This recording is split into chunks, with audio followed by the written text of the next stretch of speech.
sujet que j'adore aborder. Coucou les amis, je vous laisse vous connecter. Mounia Sacha avec vous sur son profil Facebook avec immense plaisir, avec des vibrations partout dans le ventre. Mes lives ont une petite tournure footballistique là en ce moment, mais vous verrez que si vous écoutez vraiment bien ce que je vous transmets dans ces lives, vous allez voir que c'est applicable dans 100% de votre quotidien. Il y a vraiment... Ah, il y a une petite coupure.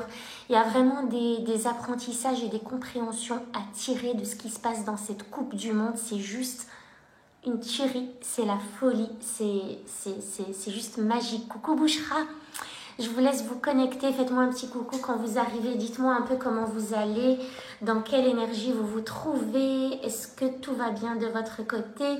Moi, ça va super, je suis extrêmement fatiguée parce que je pense que les émotions m'ont pompé mon énergie. Mais alors quand je parle d'émotions, c'est vraiment d'émotions très fortes.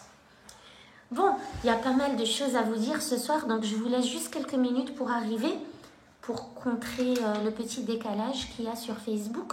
Et puis après, on va démarrer. Et je ne vais pas vous dire que ça va être court, parce qu'à chaque fois que je vous dis que ça va être court, ça ne l'est jamais. Et coucou Kautsar, ma belle Kautsar, bienvenue. Bienvenue à toi. Purée, il fait froid, il commence à faire un peu froid ici. J'ai du mal un peu à me réchauffer alors que le chauffage, il est quasiment à fond. Bon, j'espère que vous allez bien les amis. Je ne sais pas pour vous, mais cette Coupe du Monde est en train de me rendre folle. Elle est en train de me rendre tarée. Mais vraiment les émotions comme je les aime. Mais comme je vous l'ai dit, il se passe des choses tellement vibratoirement intenses que ça m'a pompé. Mais ça m'a vraiment pompé mon énergie. Sachez que vendredi, je pars au Maroc.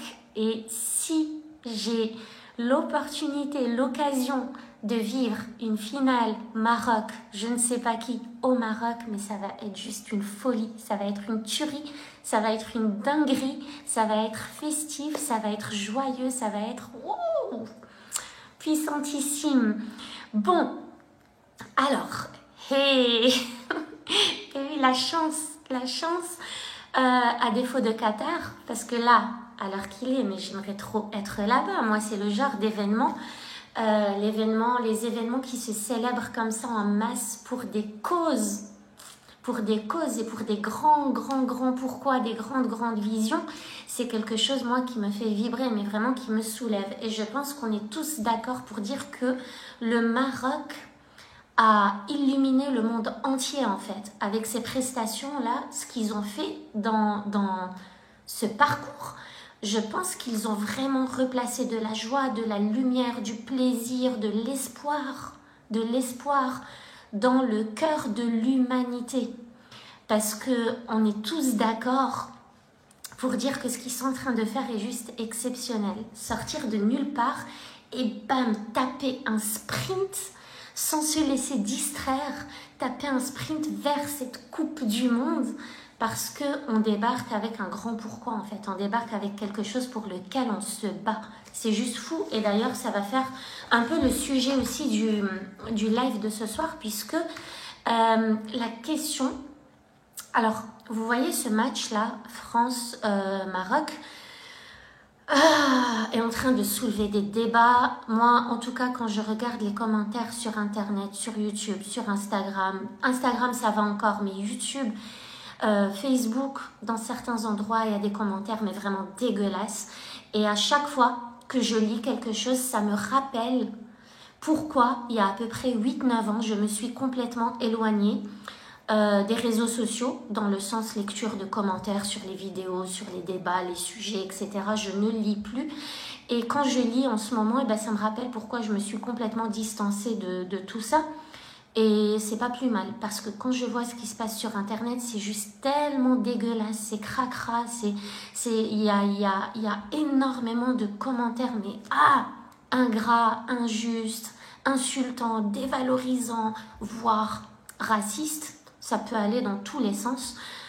C'est vraiment horrible.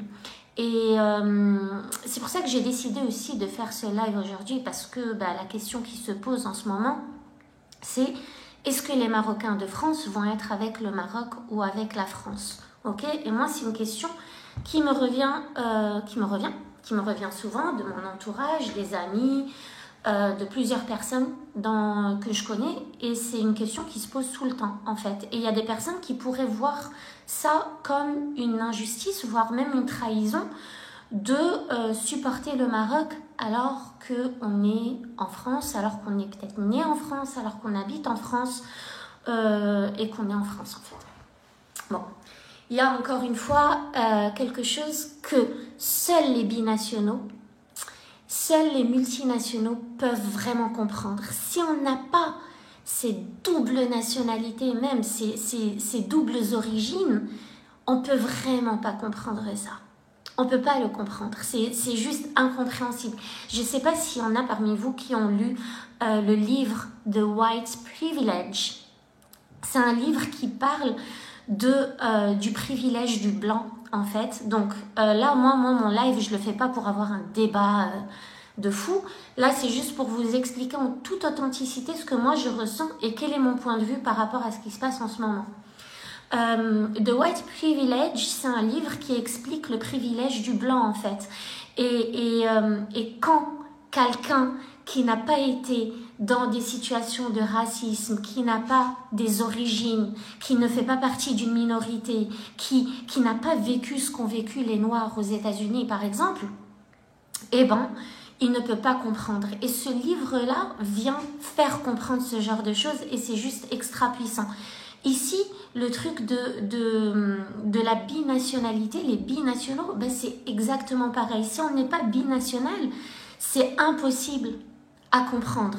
C'est impossible à comprendre ce sentiment de fierté pour le pays d'origine, ce sentiment de passion et d'amour. C'est même au-delà de la fierté. C'est la passion et l'amour pour les valeurs, pour certaines valeurs. En fait, moi, je vous dis toujours qu'on défend des valeurs, on s'aime pour des valeurs ou on se déteste pour des valeurs. Pour aller droit au but et pour aller droit au but, là c'est le sujet du jour en plus, pour aller droit au but. Le Maroc, ce qu'il est en train d'accomplir, c'est quelque chose de grandiose. Okay, c'est quelque chose de fou. En termes de développement personnel, je vous avais déjà fait l'analyse du match Espagne-Maroc en termes de neurosciences et de développement personnel. Et je suis très contente de voir qu'il y a d'autres personnes qui ont fait à peu près la même analyse que la mienne. Parce que ça prouve qu'on s'intéresse de plus en plus à la psychologie de l'humain et au fonctionnement du cerveau humain, au fonctionnement neuronal, à la psychologie, à l'humain, au relationnel, à la façon de fonctionner. Et ça me fait super plaisir parce que tout commence par ça. Tout commence, et je vous l'avais dit déjà dans Maroc-Espagne. Si je devais aujourd'hui analyser le match Maroc-Portugal, mais ouh là là là là là, c'est fou. Ce Maroc est juste inarrêtable. Ce Maroc est juste inarrêtable. Et pourquoi? Il y a plusieurs raisons à ça. C'est que le Maroc a débarqué dans cette Coupe du Monde avec un rêve. S'il y a quelques mois, ils avaient dit à quelqu'un, nous on est là pour gagner la Coupe du Monde, mais les gens se seraient moqués d'eux en fait. Ils auraient dit mais n'importe quoi, mais vous sortez d'où? Vous n'avez même pas une équipe solide, vous êtes KO, vous n'avez jamais été au 8e de finale et vous rêvez d'une Coupe du Monde. C'est pas possible. S'il y a quelques mois ou quelques semaines en arrière, les Marocains avaient dit on va être en demi-finale contre la France, pareil, ça aurait été un truc fou. Les croyances limitantes et les limites inconscientes de performance des gens se seraient transférées sur ce Maroc-là. On leur aurait dit, c'est complètement fou. Et c'est ça en fait, ce que le Maroc est en train d'accomplir est complètement fou. Mais lui, il y a cru, cette équipe-là, ces joueurs, ce coach, ce staff, ils y ont cru.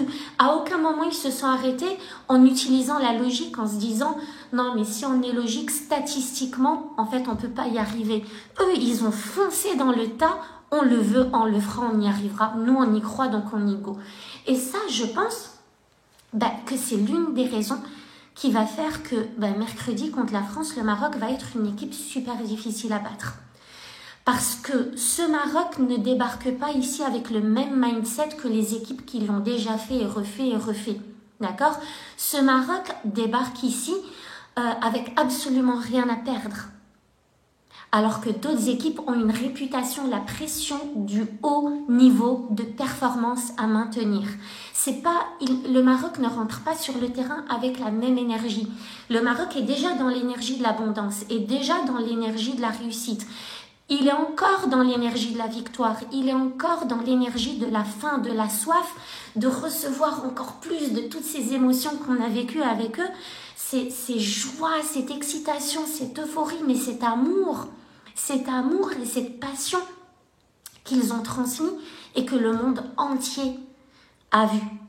Le monde entier est témoin de ça. Et cette énergie-là, c'est ce qui les porte aussi, c'est ce qui fait qu'ils ont gagné contre un Portugal à moitié blessé, avec un joueur en moins, un Portugal qui est quand même, j'ai envie de dire, l'une des meilleures, voire la meilleure équipe au monde, le Portugal de Cristiano Ronaldo, de Ramos, de Santos, quoi, tout court, enfin, c'est juste hallucinant. Donc à un moment donné, on va se poser, on se dit, mais qu'est-ce qui fait que ce Maroc gagne? Et il y a l'ancien roi du Maroc, Hassan II, qui avait dit, dans un de ses discours, il avait dit « Les batailles de la vie ne sont pas gagnées par les plus forts ou par les plus rapides, mais par ceux qui n'abandonnent jamais. » Et j'adore, parce que ça vient imager tout ce qui est en train de se passer là. Ils n'ont pas abandonné, c'est-à-dire qu'ils se sont mis corps et âme sur le terrain. Je ne dis pas que les autres joueurs ne rentrent pas dans cette dynamique-là, mais si on observe bien, un Brésil qui rentre sur le terrain, c'est pas avec la même passion. Un Portugal qui rentre sur le terrain, c'est pas avec la même passion. Une Espagne qui rentre sur le terrain, c'est pas avec la même passion, c'est pas avec la même grande vision, c'est pas avec le même grand rêve. Parce qu'on peut même dire que eux, le rêve, ils l'avaient presque réalisé, ils en sont arrivés à ce stade-là. Ils n'ont pas cette même énergie. Et j'ai bien peur, enfin, c'est pas que j'ai bien peur, j'ai pas bien peur, mais j'ai l'impression, j'ai le sentiment que l'équipe de France, qui est aussi une équipe excellentissime, qui est une très très bonne équipe, j'ai le sentiment qu'elle va rentrer dans le terrain, sur le terrain, avec cette énergie de la peur et du manque, parce qu'elle a cette pression de maintenir une réputation, de maintenir un haut niveau de performance. Et en même temps, ce que j'ai remarqué dans les équipes très très fortes comme l'Espagne, le Portugal, etc., c'est qu'ils vont soit rentrer avec l'énergie de la peur de perdre parce qu'ils ont quelque chose à retenir, à maintenir, soit ils vont rentrer avec, j'ai envie de dire, peut-être que arrogance c'est un peu fort, mais avec ce sentiment de toute puissance que de toute façon c'est déjà gagné. Et ni l'un ni l'autre n'est bon pour un match de foot et pour un mindset si on veut gagner. Ni l'un ni l'autre n'est bon. Une surestime de soi ou une sous-estime de soi, c'est pas bon parce que du coup ça va générer des comportements qui ne vont pas mener au résultat désiré. Et là où j'ai l'impression que le Maroc fait la différence, c'est que lui, il rentre avec cette énergie du juste milieu, mais dans le sens, je rentre sur le terrain avec le désir et la conviction que je vais chercher la victoire, peu importe l'équipe que j'ai en face de moi. Ils ne vont pas surestimer une équipe qui est en face d'eux, ils ne vont pas sous-estimer une équipe qui est en face d'eux, puisqu'ils n'ont jamais été là, ils n'ont rien à perdre. Et que jusqu'à présent, en fait, ils ont tout gagné déjà. Là, s'ils s'arrêtent là, c'est déjà waouh. C'est déjà ouf, en fait, c'est juste fou. Mais eux, en tant qu'athlètes de haut niveau, qui sont passionnés, qui ont une vision, qui ont un objectif, qui ont un grand pourquoi, pour lequel ils sont vraiment, vraiment là, ils ne vont pas s'arrêter là, en fait. Ils sont déterminés à aller au bout du truc. Vous voyez? Et toute cette énergie-là, c'est ce qui, je pense, va les aider à obtenir la victoire devant n'importe qui. Sauf si, évidemment, il y a des conditions extérieures qu'on ne peut pas, des grosses blessures, voilà. Mais, quel que soit le joueur qui va être sur le terrain, et c'est ce qu'on a vu face au Portugal aussi, parce qu'on a perdu beaucoup de joueurs en cours de route, mais quel que soit le joueur qui va être sur le terrain, j'ai l'impression qu'ils seront quand même portés par cette énergie. Vous voyez? Parce que la question, c'est pas Je sais pas comment formuler ça en fait. Comment je pourrais vous dire ça? En fait, aujourd'hui, pour gagner contre le Maroc, j'ai l'impression qu'il va vraiment falloir développer là, tout de suite, maintenant, un grand pourquoi, une grande vision, une vision qui est plus grande que celle pour laquelle le Maroc est en train de se battre aujourd'hui. Parce que la question n'est pas de « je veux ramener la coupe à la maison » en fait. La question c'est de pourquoi je veux ramener la coupe à la maison. Et si je pose cette question, je suis pas persuadée qu'il y ait beaucoup de personnes qui puissent y répondre. Alors que le Maroc là, il sait pourquoi il est en train de ramener la coupe à la maison. Il sait pourquoi il veut ramener la coupe à la maison. Il sait pourquoi il veut cette coupe. Et c'est ce type de mindset qui les rend forts en fait. Et qui génère des comportements qui mènent au résultat qu'il souhaite, c'est-à-dire la victoire. Parce qu'il sait le pourquoi. Si aujourd'hui je vous dis, oui je veux gagner beaucoup d'argent, top. Mais si je ne sais pas ce que je vais faire avec cet argent, si je ne sais pas pourquoi je veux cet argent, à quoi cet argent va me servir à contribuer dans le monde, ça sera vain en fait. Mon objectif, il sera vain parce que quand bien même j'aurai cet argent, je vais tomber dans la dépression parce que j'aurais attaché mon bonheur à l'argent. Mais une fois qu'il est là, je me rends compte que je suis toujours pas heureuse. Et ok, what's next? Vous voyez ce que je veux dire? Donc là, même pour toutes les équipes là qui cherchent cette Coupe du Monde, ma question est pourquoi vous le faites? Qu'est-ce que cette Coupe du Monde va vous apporter qu'elle ne vous apporte pas aujourd'hui? Parce que le truc, c'est que quand je vois que le Maroc cherche cette Coupe du Monde pour rentrer dans l'histoire, pour libérer des minorités, pour libérer certains peuples, pour aider certaines populations aussi à relever la tête, parce qu'il faut le dire, là on respire aussi, on se dit waouh, voilà, on va nous considérer, on va voir qu'on existe, on va voir qu'on est capable, parce qu'on n'a peut-être pas d'argent, on n'a peut-être pas les moyens, on n'a peut-être pas tous les moyens matériels et financiers que les équipes européennes ont, mais ça ne veut rien dire parce que tout n'est pas là-dedans. Tout est dans ce qui se passe là-dedans. Et quand ça se passe là-dedans, on a les compétences, on peut développer ce potentiel et ce talent et puis on peut le faire progresser et le faire rayonner pour atteindre de grands objectifs. Donc, toutes ces équipes, pourquoi elles cherchent la coupe? C'est quoi? À quoi ça va leur permettre de contribuer? Quand je vois Ziyech qui a refusé d'empocher plus de 300 000 $ dans cette Coupe du Monde et qui a décidé de tout reverser à des associations pour aider les familles dans le besoin au Maroc, ça me fait halluciner. C'est-à-dire que même si aujourd'hui j'étais pas marocaine, je soutiendrais cette équipe à 100%. Parce qu'à quoi ça va me servir en fait de moi perdre mon temps à regarder du foot pendant que les joueurs s'enrichissent sans qu'il y ait un grand sens en fait donné à ça, à cette compétition. S'il n'y a pas de sens dans la compétition, s'il n'y a pas de rêve d'un grand rêve, s'il n'y a pas s'il n'y a pas une mission de contribution là-dedans, à quoi ça me sert moi de regarder? Parce que en fait je m'identifierai pas là-dedans. Moi je m'identifie dans ce qui se passe à travers les valeurs que ces personnes défendent. Vous voyez ce que je veux dire? Et je pense qu'aujourd'hui le Maroc a clarifié les valeurs qu'il défendait. Quand on les voit se prosterner, quand on les voit câliner leur maman, mais du plus jeune joueur jusqu'au coach, sauter sur leur mère après chaque victoire pour l'embrasser, la remercier, c'est preuve d'amour et de gratitude quand je les vois faire ça. Mais je trouve ça fou et je trouve ça que c'est juste un message merveilleux qu'ils sont en train de transmettre parce que les jeunes vont s'identifier à ces joueurs-là. Il y a énormément de personnes qui, grâce à l'équipe du Maroc aujourd'hui, vont se sentir capables de grandes choses parce qu'ils ont enfin une preuve que quelqu'un l'a fait, que quelqu'un a fait quelque chose qui paraissait inatteignable à 36 000 personnes. Mais ils n'ont pas abandonné et ils l'ont fait. En demi-finale de la Coupe du Monde, les amis. C'est hallucinant. C'est hallucinant.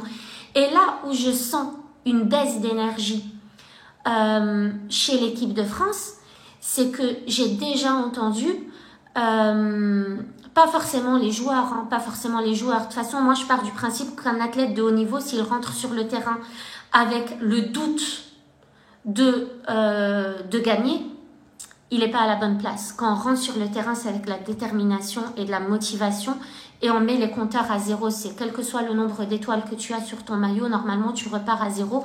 Quelle que soit l'équipe que tu as en face, tu la respectes et tu joues comme si c'était ton dernier match. Ok ? Donc moi je pars de ce principe. Mais j'entends autour de moi, parce qu'on m'a félicité pour les victoires du Maroc et quand je félicite à mon tour pour la victoire de la France, on me dit oui mais nous on est habitués. Et ça je trouve ça dommage parce que c'est comme un peu diminuer justement la passion qu'il y a derrière. C'est comme me prouver qu'en fait il n'y a pas de sens, qu'il n'y a pas de sens, qu'ils sont là parce qu'ils sont qualifiés pour être là et tout, mais que derrière la population est satisfaite de ce qu'elle a déjà eu, elle est habituée, il n'y a plus d'euphorie, il n'y a plus de plaisir, il n'y a plus d'excitation. On est habitué. Et c'est ce comportement qui risque de coûter cher à l'équipe de France si elle rentre avec cette idée-là de toute façon, on a déjà 2 étoiles, ou de toute façon, nous, on est déjà habitués, ou de toute façon, parce que ça, je l'ai aussi entendu, on est content de jouer contre le Maroc, on préfère le Maroc qu'un Portugal. Ça, je l'ai déjà entendu. Mais les amis, si le Maroc a battu le Portugal et se retrouve en demi-finale, il faut faire très attention à cette équipe parce qu'elle peut faire très très mal. Mais très très mal dans le sens technique, dans le sens stratégique, dans le sens mindset surtout. Elle a un mental d'enfer, elle a faim, elle est là pour aller au bout. Donc dire, parce que je l'entends, j'ai entendu, j'ai écouté des petites interviews sur l'équipe ou RMC, c'est juste hallucinant ce qui est en train de se dire. Et ça me fend le cœur d'entendre, oui, de toute façon, si on est en demi-finale contre le Maroc, c'est bon, on a gagné la coupe. C'est dommage de réfléchir comme ça et je trouve ça réducteur pour l'équipe et je trouve que c'est un manque de respect pour l'équipe qui est en face. Encore une fois, aujourd'hui, je ne suis pas là pour défendre le Maroc parce que c'est mon pays. Je suis là pour défendre ce Maroc-là de cette Coupe du Monde de foot parce que, on doit lui tirer notre chapeau en fait. On lui doit tout le respect du monde. Et quand je vois des coachs comme Didier Deschamps justement féliciter les Marocains pour leur parcours, comme le coach de l'équipe d'Espagne qui vient serrer la main aux joueurs et vraiment leur tirer son chapeau. Aussi, quand je vois Ronaldo dire qu'il a été halluciné par cette équipe du Maroc ou certains joueurs de Croatie, les amis, les Marocains sont pas là par hasard, ok? Parce qu'il y en a beaucoup qui disent, oui, que ça relève du miracle. On n'a jamais dit ça, attention. Dans nos propos, oui, on se dit, waouh, ce qui se passe, c'est fou. Mais c'est pas un miracle.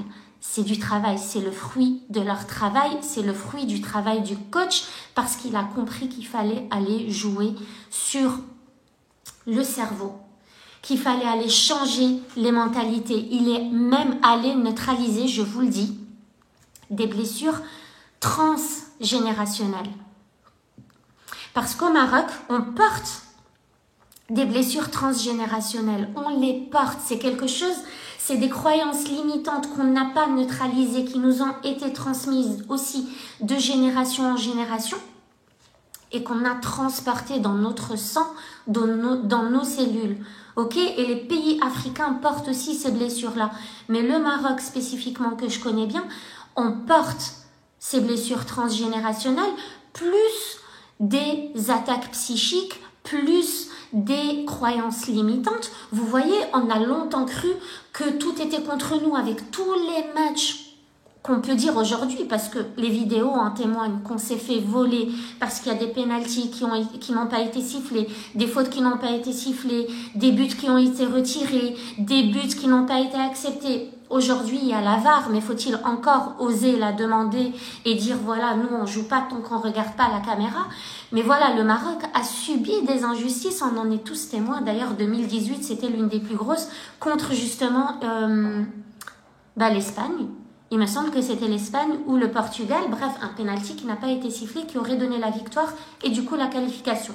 Mais si on continue à porter ça, bah forcément on va adopter sur le terrain le comportement de la victime. Oui, l'arbitre il est injuste, oui, mais on a sifflé un truc que j'ai pas fait. Non les gars, non, non, non. Et là, Walid Regragui, il débarque, il leur dit non, non, non, non. Moi, je vous explique c'est quoi le mindset du gagnant. Je vous explique qu'est-ce qu'il faut être pour gagner. Qu'est-ce qu'il faut être pour atteindre vos objectifs. Et qu'est-ce qu'il faut être pour aller au bout des choses. Et bien, ce qu'il faut être, c'est cette personne qui gagne. Cette personne, comment vous vous comporteriez si tout était, comment dire, rassemblé en votre faveur. Comment vous vous comporteriez? Ben exactement comme ça, parce que là, même dans cette Coupe du Monde, ils ont subi quelques injustices. Hier, il y a eu, avant-hier, il y a eu un carton rouge. Il y a eu 0 faute. 0 faute. Vous pouvez revoir et revoir et revoir le replay. Il ne l'a pas touché. Bam, carton rouge, il venait de rentrer au bout de 20 minutes. Il y a quelque temps, le Maroc, il y a quelque temps, il aurait eu la croyance de toute façon, l'arbitre est toujours contre nous, de toute façon, tout est contre nous, de toute façon, on ne gagne jamais, de toute façon, l'Afrique est toujours en dessous, elle se qualifie jamais, de toute façon, il n'y a jamais eu d'Africains en quart de finale, en finale, blablabla, enfin, en demi-finale plutôt, parce qu'en quart de finale, il y a déjà eu, mais du coup, on va se comporter comment sur le terrain? On va adopter le mindset fixe, le mindset du loser, on va dire, puisqu'on va adopter des comportements qui vont nous faire perdre et venir nous confirmer qu'on est nul. Et lui, le coach, il a débarqué, il leur a changé tout ça. Il leur a changé ses schémas neuronaux. Il a créé de nouveaux liens neuronaux. Il a cassé certaines synapses, certains liens qu'il faisait et qui leur étaient néfastes. Vous voyez? Évidemment, ça, plus toute l'énergie du monde, parce que tout le monde entier quasiment, est derrière et aux côtés de cette équipe du Maroc, parce que le Maroc, je vous le dis, a touché le monde entier.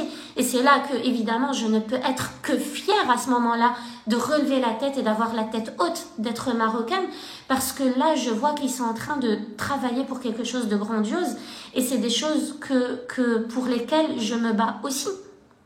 Vous voyez? Donc, tout ça pour dire qu'aujourd'hui, quand on me dit « Mounia, t'es pour la France ou pour le Maroc », ben, très sincèrement, les amis, je suis pas pour la défaite de la France quand je dis que je suis pour la victoire du Maroc. C'est deux choses différentes. Évidemment que si je suis pour la victoire du Maroc et que le Maroc gagne, ben, la France aura perdu. Mais je suis pas pour la défaite de la France. Je suis pour la victoire de ce pays. De toute façon, j'ai toujours été pour ceux qui n'avaient pas encore réussi quelque chose. J'ai toujours été pour ceux qui étaient en train de perdre dans un match. Moi, ça a toujours été comme ça. J'ai envie de dire, moi, en tant que coach en neurosciences, ce que je travaille avec mes clientes, c'est aussi l'intégration de la croyance que tout est possible.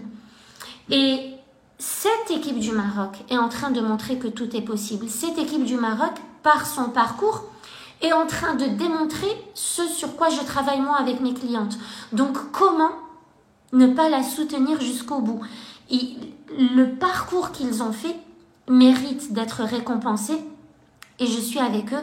Cristiano Ronaldo a dit qu'il les soutenait, qu'il était avec eux parce que, en fait, c'est pas contre la France, c'est parce que cette équipe a touché des cœurs, en fait. Elle a touché des cœurs et elle a marqué des esprits. Et aujourd'hui, effectivement, je soutiens le Maroc. Et si c'est la France qui va en finale, ben peut-être que je soutiendrai la France.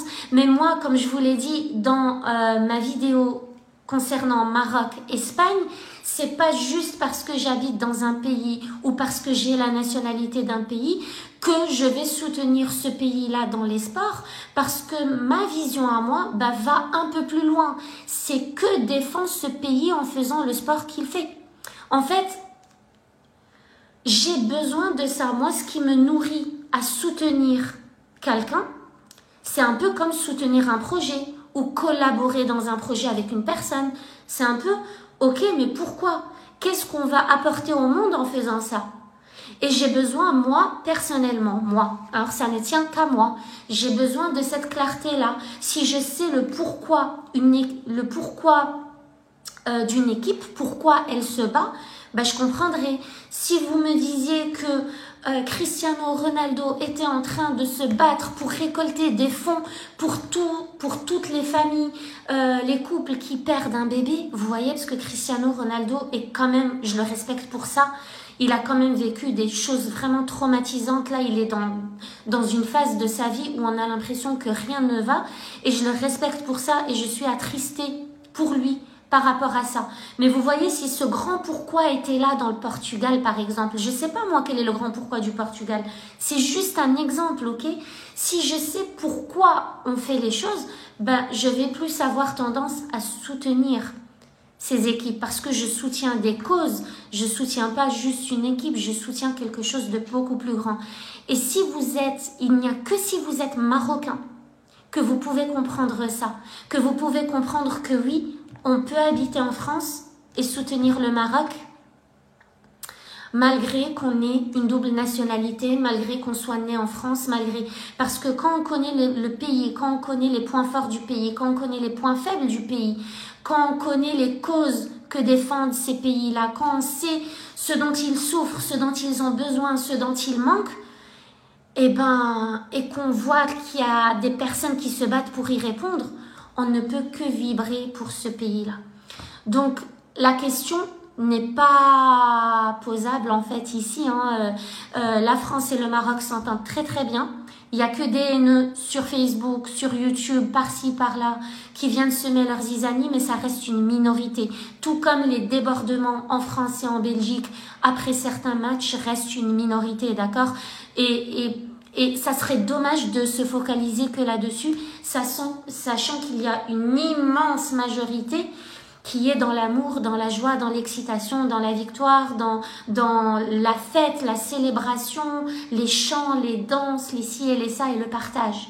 Ok ? Donc c'est vraiment dommage de se focaliser sur 3-4 idiots qui sont sortis avec un drapeau, on ne sait même pas s'ils le représentent vraiment, ok ? Parce qu'on n'est pas allé vérifier, n'est-ce pas ? Donc ça serait dommage de se focaliser sur ça et de se dire oui mais bon. Parce que il y a un autre truc, c'est que en France, il y a beaucoup de personnes qui ont peur de ça. Oui, mais bon, j'ai peur des débordements ensuite. Mais moi, je m'identifie pas à ces personnes non plus, en fait. Les personnes qui décident de déborder, c'est des personnes qui n'attendent qu'une excuse pour déborder. C'est des personnes qui débordent dans tous les cas. Donc, relier ça à ça et faire une conclusion hâtive, dangereuse, c'est vraiment dommage. C'est vraiment dommage. Parce que moi, je mets ma main à couper que toutes les personnes qui connaissent des Marocains, je parle pour le Maroc parce que c'est le sujet, mais je pourrais parler pour les Maghrébins, pour les Africains, pour n'importe quoi. On va pas s'arrêter à une mauvaise expérience avec une personne ou à ce qu'on a entendu dans les médias d'un petit groupe de personnes. Mais vous connaissez tous des Marocains physiquement, donc identifiez-vous plutôt à ça, plutôt qu'à ce qu'on vous dit et que vous n'êtes pas allé vérifier, c'est ridicule. Je ne renie pas que les débordements n'existent pas, je dis que ça a toujours existé pour tout et pour n'importe quoi. Donc les personnes qui n'attendent que de brûler des voitures, elles le font aussi à Nouvel An, elles le font pour tout en fait, elles attendent juste l'excuse pour le faire parce que malheureusement, elles n'ont que ça pour se raccrocher. Mais des personnes qui fêtent, on a été au centre de Montpellier pour fêter la victoire contre le Portugal, zéro débordement, il n'y a pas eu de débordement. Les gens se rassemblent, ils fêtent, ils dansent, ils rigolent. Je veux dire, c'est du temps perdu en fait, c'est du blabla inutile de rentrer dans ces détails-là. Ok, de rentrer, ça, vaut mieux les ignorer ces personnes-là parce qu'on les connaît ni d'Adam ni d'Ève, on sait même pas d'où elles sortent, on sait même pas pourquoi elles sont dans les rues. Et puis, ce genre de truc, ça va toujours exister. Donc nous, en tant que peuple qui supporte, n'est-ce pas, des causes et qui soutient des causes, quel genre de personne on veut être? Est-ce qu'on veut être la personne qui sait mettre le focus au bon endroit ou est-ce qu'on veut être la personne qui tombe dans le biais de la négativité? C'est un biais psychologique en fait, la négativité, parce que tout va bien, mais on va chercher le truc qui va mal. Vous voyez, ça c'est le biais de la négativité et j'invite les gens à se renseigner sur ce biais-là. C'est un biais cognitif, c'est une distorsion mentale en fait. C'est une distorsion neuronale qui fait qu'on va percevoir la vie d'une manière qu'elle n'est pas en fait, qu'elle n'est pas. Donc ça, faut faire attention à ça. Mercredi, pas demain, ça va être un match difficile pour les deux équipes. Faut pas que la France rentre sur le terrain en se disant gagnante parce que ouf, on a le Maroc, on n'a pas la Croatie, on n'a pas pas encore la Croatie, on n'a pas le Portugal, on n'a pas l'Espagne, on n'a pas les grands. Bah, le Maroc, en fait, il est grand là. Il est grand. On n'est pas grand que de nom, on n'est pas grand que de possession, on n'est pas grand que de biens matériels, on n'est pas grand que de biens financiers et on n'est pas grand juste parce qu'une fois on a gagné la Coupe du Monde. Ça, il faut vraiment faire preuve d'humilité par rapport à ça. Ok, parce que c'est ce qui a aussi valu, après 98, comme je l'avais dit dans mon autre live, c'est ce qui a valu la défaite à l'équipe de France. Elle n'a pas su gérer la compensation énergétique de la spirale de la victoire de 98. Et du coup, en Coupe d'Europe, c'était un fiasco. Et après la Coupe du Monde, c'était pas top. Donc, faut faire attention, en fait, à cette compensation énergétique. Et il y a l'humilité qui est super, super importante.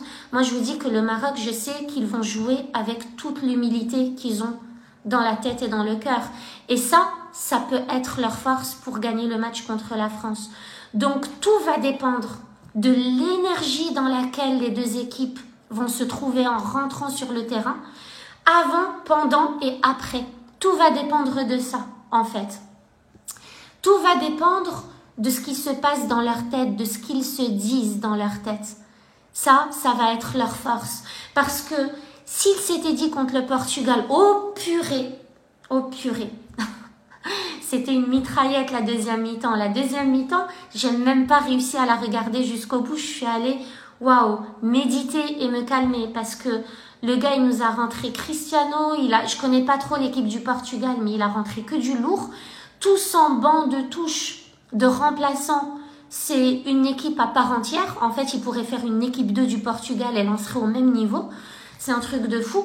Et nous, on était en train de perdre des joueurs à cause de blessures parce que, faut le dire, on n'était pas préparé à arriver aussi loin. Mentalement, on n'était pas préparé. Émotionnellement, c'est ça que je veux dire. Émotionnellement.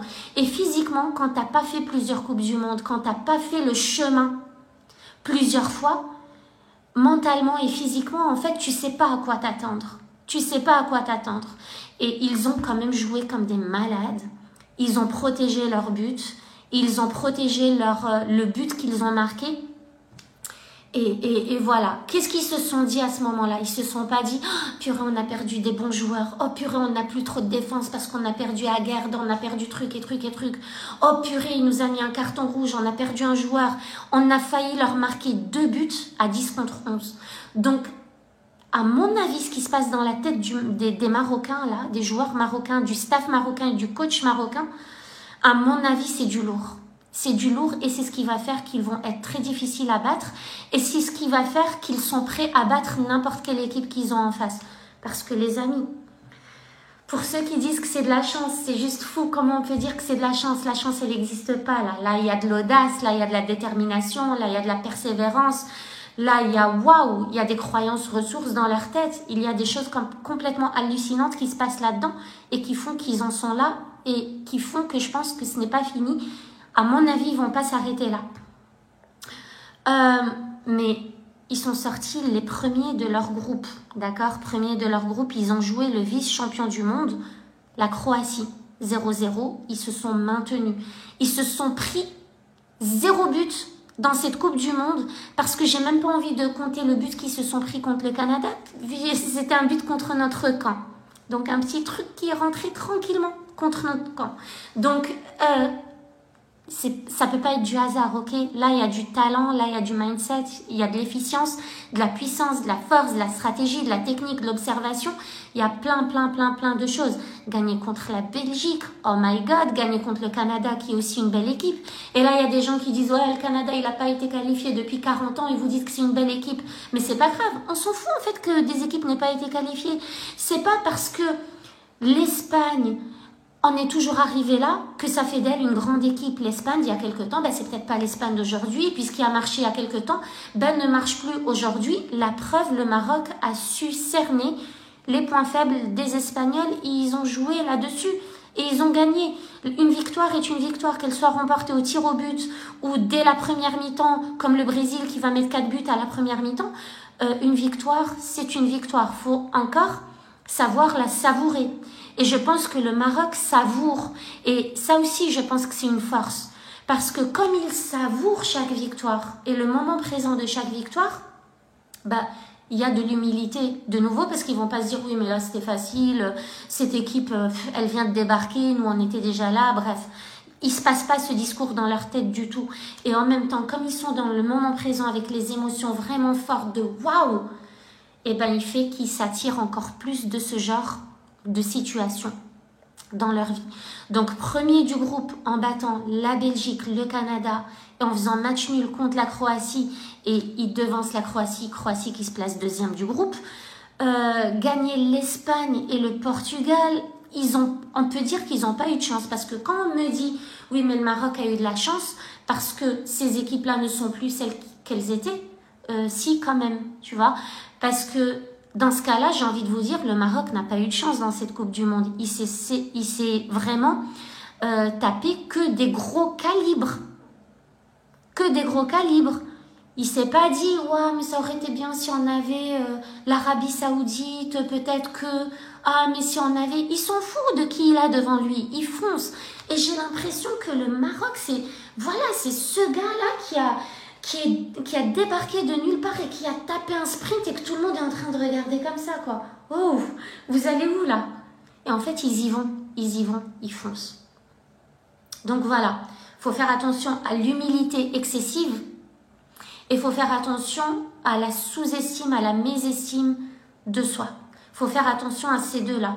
Si la France, demain, équilibre et arrive à trouver un juste milieu, à mon avis, ça sera des équipes justement très très équilibrées sur le terrain.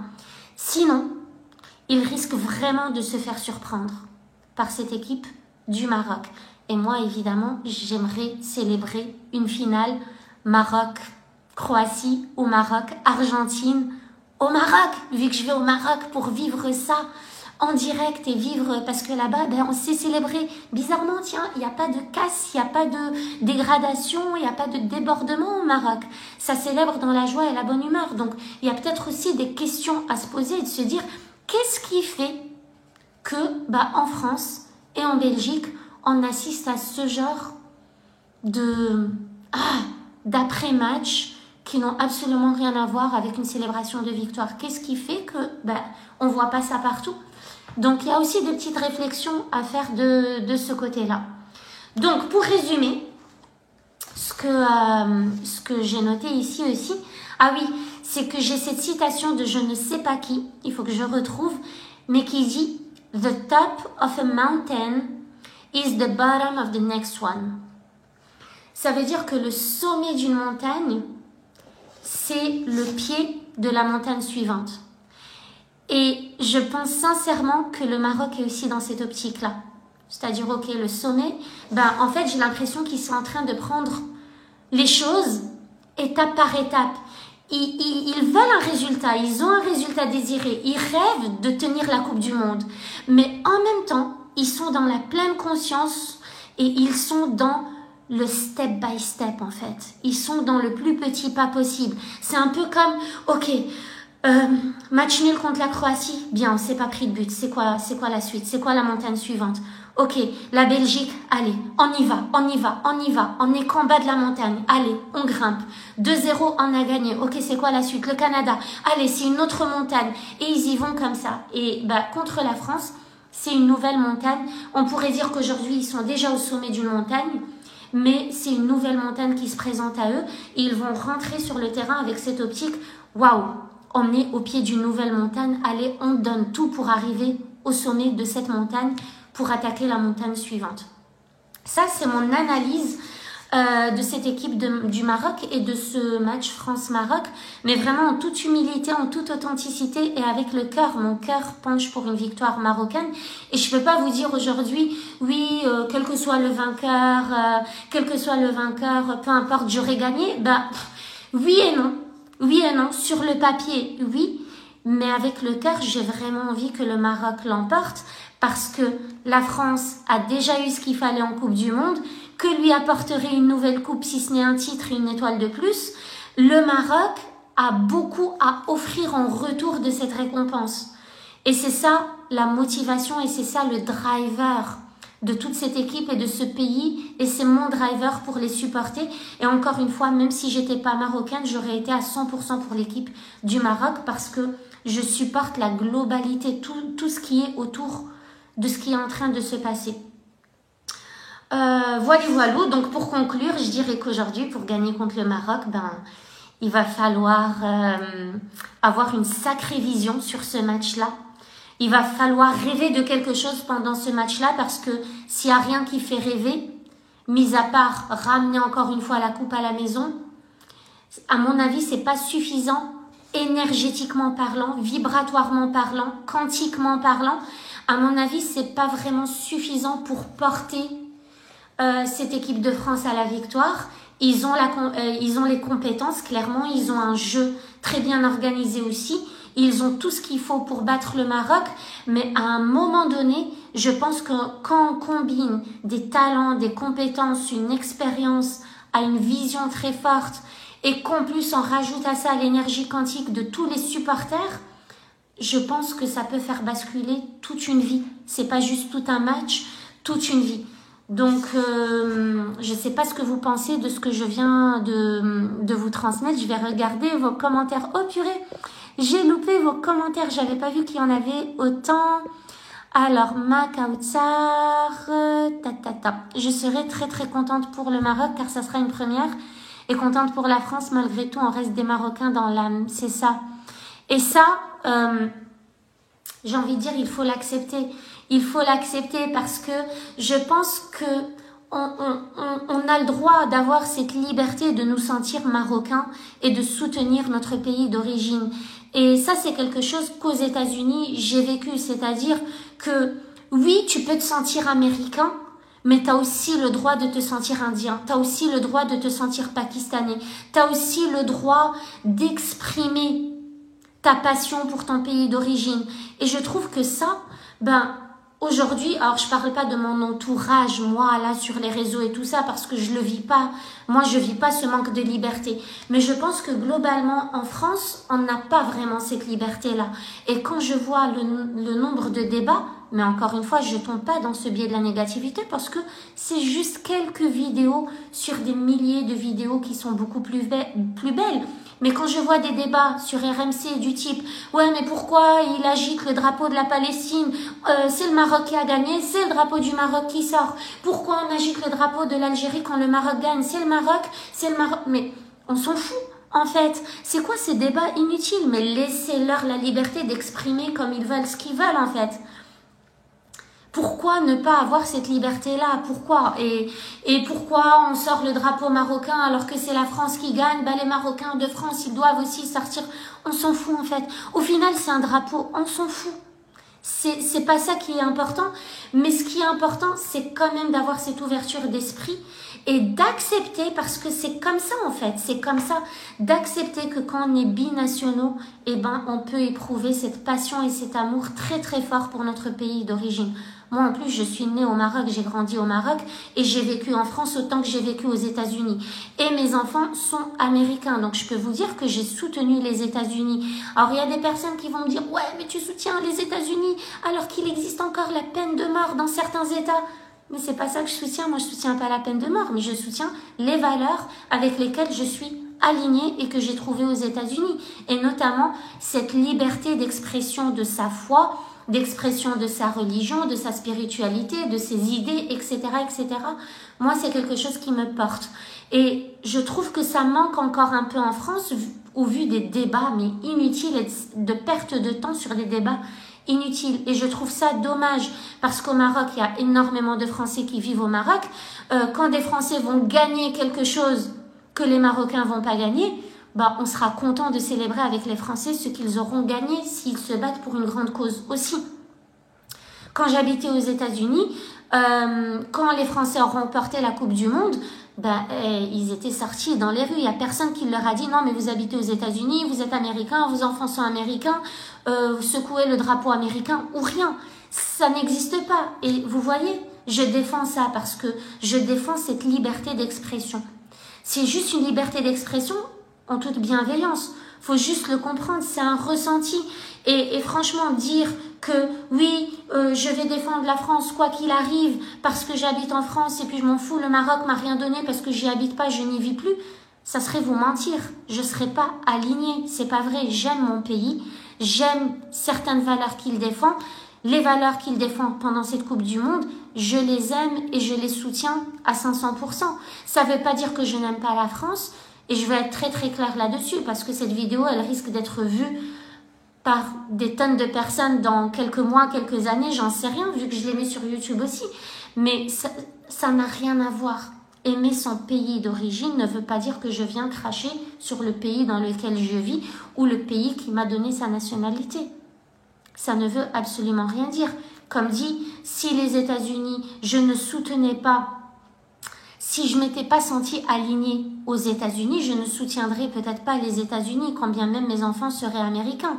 Je crois que c'est Loris, le gardien français, à qui on a demandé, après le match Angleterre-France, on lui a demandé « Qu'est-ce que tu as d'anglais? Qu'est-ce que tu as de plus anglais chez toi ?» Parce qu'il évolue en Angleterre, il me semble, je pense qu'il habite en Angleterre. Je suis pas trop sûre, mais s'ils lui ont posé cette question, c'est qu'il a quelque chose à voir avec l'Angleterre, une certaine attache. Il leur a dit, tout ce qu'il y a de plus anglais chez moi, c'est mes enfants. Voilà. Lui, son ressenti, c'est que tout ce qu'il y a d'anglais chez lui, c'est ses enfants, parce que ses enfants sont nés là-bas, ils évoluent dans des écoles anglaises, ils ne se sentent pas anglais, ils jouent avec l'équipe de France. Pour certains Marocains, c'est pareil. Pour certains Marocains, c'est pareil. C'est pas forcément je me sens pas française, c'est juste que waouh, cette passion pour mon pays d'origine, je la garde dans le cœur, tout comme un Français expatrié va garder cette passion pour son pays dans le cœur. Mais ce n'est en rien un manque de respect pour l'autre pays dans lequel il évolue. Et ça, faut vraiment séparer les deux choses. Et c'est pour ça que je voulais, en toute honnêteté, vous présenter mon point de vue. Maintenant, si le Maroc perd contre la France, bravo. Je serai triste au fond de moi qu'il n'aille pas plus loin pour sentir la récompense de son travail à 100%, mais je serai très contente du chemin qu'il aura parcouru et je serai très contente de la prestation de la France parce qu'encore une fois, si la France bat le Maroc, c'est qu'elle aura compris des choses que d'autres avant elle n'auront pas comprises. C'est qu'elle aura mis en place des choses qui lui permettent de marquer des buts et que personne dans cette Coupe du Monde n'a comprises. Donc bravo pour ça. Et ça, je soutiens. Ça, je soutiens. Ça, je soutiens. Cette introspection. Qu'est-ce qui fait que ça marche? Qu'est-ce qui fait que ça marche pas? Ce développement personnel, ça je soutiens. Le manque d'humilité, je soutiens pas. Je rentre et je gagne. Quand bien même l'équipe de France gagnerait, si c'est avec de l'arrogance, je ne soutiendrai pas. Mais si c'est dans un esprit de waouh, on a compris quelque chose qui nous a permis de gagner contre l'équipe du Maroc, alors que le Maroc a perdu 0 match de toute la Coupe du Monde et a encaissé 0 but de toute la Coupe du Monde, là, je soutiens parce que je me dis waouh, quel développement personnel. Vous voyez un peu, moi c'est comme ça que je fonctionne. Donc j'espère que mes propos ne vont pas être déformés, mal interprétés, supposés, arrangés à la manière des uns et des autres. Je me suis exprimée en toute authenticité pour vous dire ce que je ressens dans mon cœur. Une chose est certaine, c'est que ça va être un beau match, je pense, qu'il y aura une belle énergie. Mbappé et Hakimi sont les meilleurs potes du monde. Il n'y a pas de raison que ça se passe pas bien. Ça va être assez drôle de voir aussi comment ils gèrent le fait d'être des opposants alors qu'ils évoluent ensemble au Paris Saint-Germain. Donc ça va être sympa. Mbappé, c'est quelqu'un de très sympathique. Didier Deschamps est un coach qui est vraiment, vraiment très, très bien aussi, qui s'exprime très, très bien. Donc voilà, il n'y a pas de raison que les choses débordent ou se passent mal. Enfin, moi, je vois même pas pourquoi on parle de ça. Je trouve ça même ridicule. Alors, Kautar, ce qui est impressionnant, c'est le lâcher-prise avec lequel il joue sur le terrain. C'est ça, quand on n'a rien à perdre, ben on joue. On joue avec de la passion parce qu'on sait pourquoi on est là. Ne nous intéressons surtout pas aux propos haineux proférés sur les réseaux sociaux. Vivons la victoire et portons l'étendard de nos valeurs. Et puis, cet hymne national, franchement, ça aussi, c'est quelque chose. Je veux dire, la Marseillaise, elle a une histoire, on est d'accord. Elle a une histoire très très forte. Mais quand je compare, ben, j'ai l'impression qu'il y a certains hymnes nationaux qui sont lumineux. Et ça, c'est une observation comparative, ok? C'est juste une observation. Il y a des hymnes nationaux qui sont lumineux et il y a des hymnes nationaux qui sont un peu plus obscurs. Même si cette obscurité, on sait d'où elle vient, elle a un contexte qui est très très fort. Elle a une histoire et un passé que je respecte du fond du cœur. Mais voilà, il y a quelqu'un qui m'avait demandé de lui traduire l'hymne national marocain. Moi-même, j'en connaissais pas la traduction à 100%. Je comprenais certaines choses, mais je les comprenais pas à fond, même si je le connais en arabe. Mais la traduction, je la trouve magnifique. Et aujourd'hui, j'ai l'impression que cette équipe aussi, elle est portée par cet hymne national. Parce que quand vous lisez la traduction en français, vous avez vraiment l'impression que cet hymne a été étudié et créé et posé là sur un plateau en or pour cette occasion-là de Coupe du Monde. C'est juste fou. Parce que quand ça dit « élève le champion en toi », il faut rappeler que Walid Regragui, quand il a débarqué dans l'équipe, Ziyech, et d'autres n'étaient même pas censés être dans la sélection marocaine vu qu'ils avaient été virés par le coach précédent. Lui, il les a ramenés, il a compris comment ils fonctionnaient, il a compris ce qu'il devait leur donner pour obtenir le meilleur d'eux-mêmes sur le terrain et pour faire que eux aient envie surtout de donner le meilleur d'eux-mêmes sur le terrain. Et quand je vois là le « élève le champion en toi », ben c'est exactement ce qu'ils ont fait là. Ils ont élevé le champion. Il y a du renforcement positif. Ils ont laissé jaillir le champion qui est en eux. Si avant ça, ils passaient à peu près inaperçus, on va dire, entre guillemets, hein, parce qu'ils évoluent dans de bons clubs quand même, mais s'ils passaient à peu près inaperçus dans l'équipe nationale du Maroc, c'est parce que personne ne leur a donné l'amour, l'empathie, la compréhension, la validation et la reconnaissance pour laisser le champion rejaillir à l'extérieur. Vous voyez, donc ça c'est ma vision des choses également par rapport à ça. Alors, Rachida, coucou Rachida, tu es là. Alors, il n'y a qu'avec les Marocains qui sont très généreux à partager cette joie avec tout le pays, mais les autres, j'ai jamais vu ça. Il y a quelque chose de spécial par rapport à ça cette année. Il y a quelque chose, tout le monde l'a remarqué, les médias l'ont remarqué, il y a cette énergie de transmission et de partage. Je ne sais pas si d'autres l'ont fait auparavant, mais c'est vrai que là, ils sont passionnés, on ressent quelque chose de très très fort.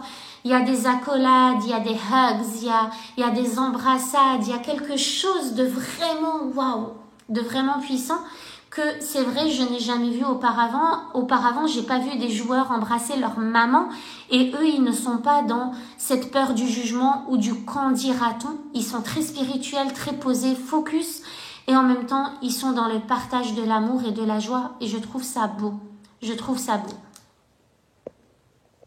Bon les amis, voilà pour le live d'aujourd'hui. J'espère que vous en retenez quelque chose d'extraordinaire. Et j'espère que, voilà, mes propos, vous les comprenez bien en fonction de ce que moi, j'ai eu envie de transmettre.